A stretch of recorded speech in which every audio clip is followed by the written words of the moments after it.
आपका खुदा आपका इंतजार कर रहा है। आज आपका खुदावंद सलीब के ऊपर अपनी अपनी बाहों को आपके लिए फैलाए हुए, आज खुदा आपको न जाने कौन सी खोई हुई बेल का इंतजार कर रहा है। उसके पीछे पीछे उसको आवाजें दे रहा है, ऐ मेरी बेटी, ऐ मेरे बेटे, गुनाह की दलदल में क्यों गर्क हो गया है। ये गीत बड़ा मशहूर है, इसके बारे में, दुनिया की भीड़ में क्यों खो गया। कभी गाया आपने? दुनिया की भीड़ में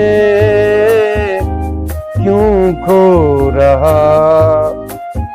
कभी गौर किया आपने कि आपका खुदावंद आपको बुला रहा है, वो आपको आवाजें दे रहा है, इसलिए कि वो आपसे प्यार करता है कि ऐ मेरे बेटे, ऐ मेरे बेटे, देख मैं सलीब के ऊपर तेरे लिए कुर्बान हो गया हूं, वापस आ जा, मैं तेरी वापसी का इंतजार कर रहा हूं, इसलिए कि मैं तेरी हलाकत नहीं चाहता। तौबा कर, वापस आ।